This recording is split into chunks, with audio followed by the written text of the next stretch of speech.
And it must have been less than 1 month ago that they announced that Soi Made in Thailand had been sold to developers. And already, if you look around, you see that it's almost gone. You know, they're just pulling it to pieces. They don't hang around here. That's one thing you've got to say.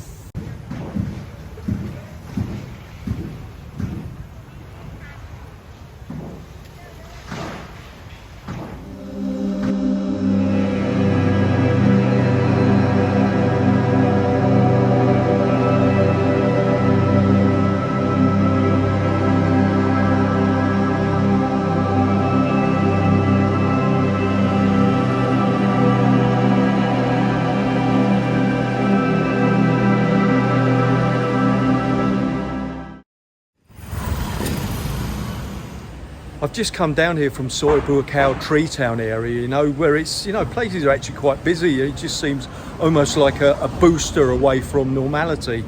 It's not much different than it would have been 2 years ago in places, but unfortunately you can't say that for this place. You can't say that for Walking Street. Some of the smaller businesses in other parts of Pattaya have actually been able to keep ticking over. You know, they've perhaps adapted a bit, done food deliveries. But of course, when you're talking about big nightclubs and go-go bars like you have in Walking Street, where you just haven't got that flexibility, you know, you can't just call it a restaurant and start selling toasted sandwiches and keeping things ticking over. You know, it just doesn't allow for that. Well, this is something that you wouldn't have seen a couple of years ago.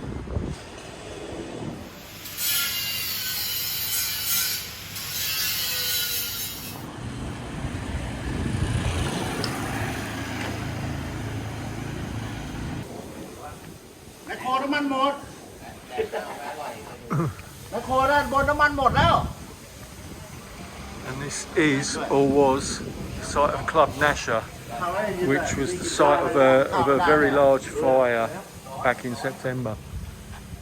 I think you can still see the extent of the damage.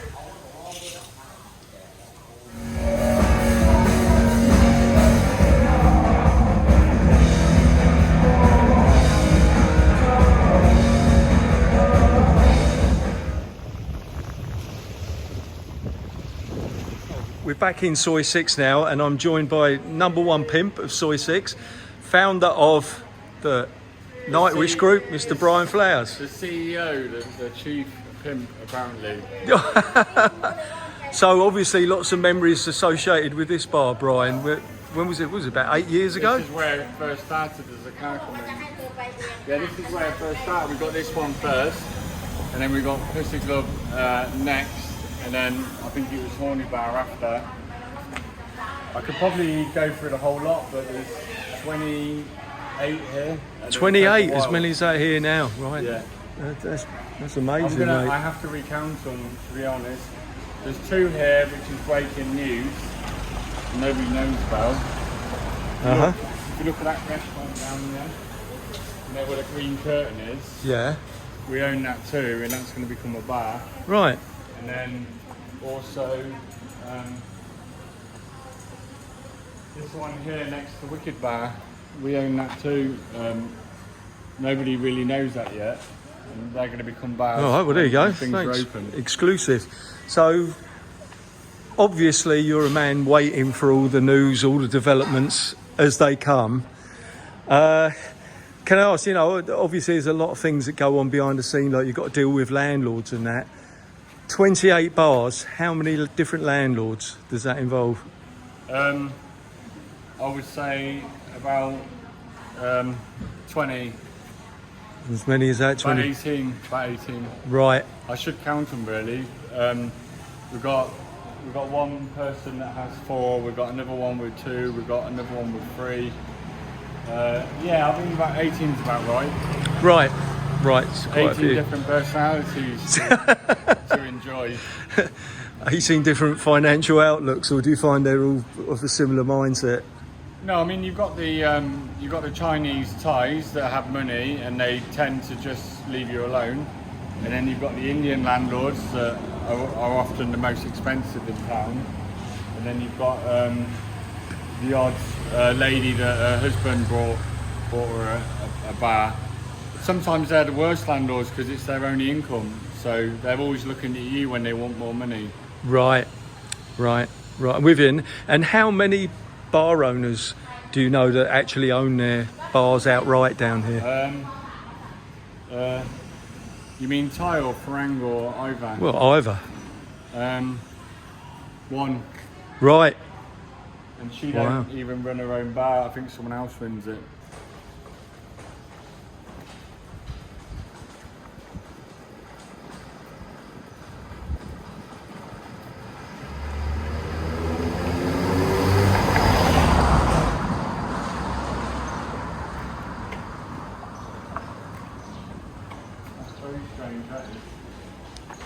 Well, now we're at Sexy in the City, which is actually where I held a party for the 30th anniversary of my first visit to Thailand. When was that? Must have been about 4 years ago.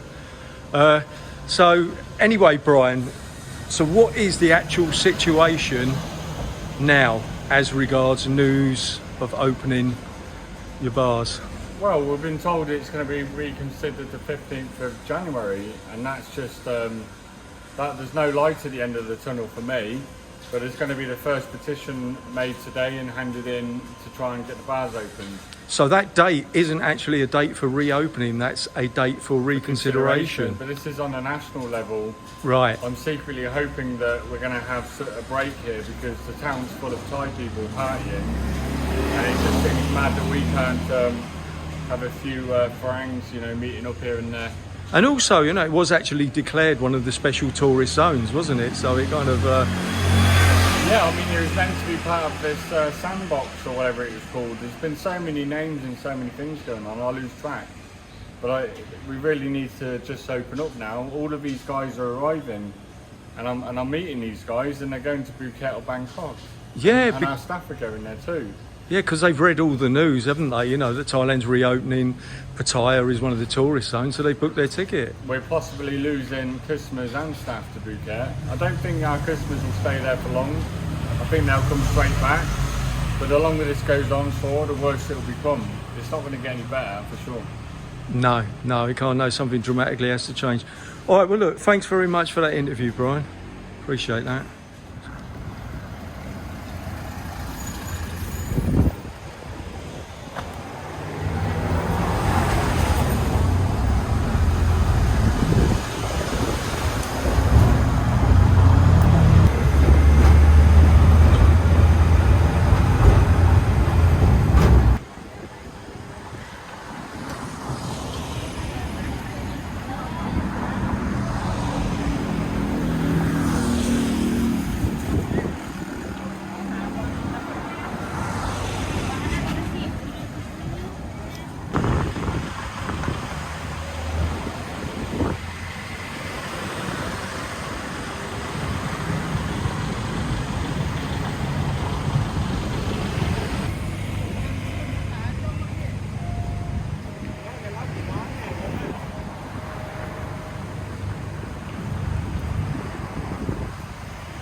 สวัสดีครับมะพร้าวเท่าไหร่ครับมะพร้าว50โอเคเอาลูกหนึ่งครับ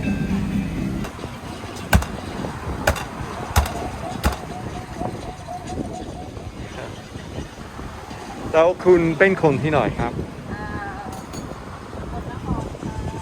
สกลนครผมรู้จักคุณอยู่พัทยามานานเท่าไหร่แล้วครับกี่ปีครับ20 ปีแล้วอุ้ยแสดงว่าตอนที่คุณยายมาอยู่ที่นี่ก็ยังเป็นเด็กอยู่ใช่ไหมก็ไม่เด็กค่ะเหรอแล้วว่าคุณคอยทำงานใช่ครับทำงานแบบนี้มานานเท่าไหร่ครับ20 ปีจริงๆแล้วตอนนี้เป็นยังไงบ้างครับก็เงียบคุณแน่นอนครับคุณต้องเงียบมากนะเขาบอกคุณหรือยังว่าเขาจะเปิดเมื่อไหร่เขาจะเปิดเมื่อไหร่เปิดประเทศเปิดแล้วแต่ว่าก็เปิดประเทศก็ต้องแบบนี้ค่ะเงียบๆเพราะว่า1 คนไม่กล้าใช้จ่ายตังค์ครับเพราะว่าต้องเซฟเผื่อโควิดมาอีกรอบล็อกดาวน์ใช่เขาต้องอยู่เป็นมัธยมอะไรต้องดูแลตัวเอง มันคง ครับ ความกลัวคนก็เลยลงช้อปปิ้ง แล้วตอนนี้คุณเปิดทุกวันเหรอครับ เปิดทุกวันค่ะครับใช่คิดว่าเป็น รอนักท่องเที่ยวมาอยู่นะคะ โอเคผมหวังว่ามันจะรีบกลับมาเหมือนกันนะขอบคุณมากครับ So if you're taking a walk down Beach Road, you might want to stop at stall number 115.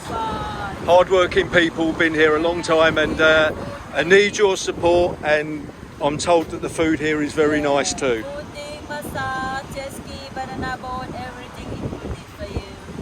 Okay, it got ties up with everything. Brilliant.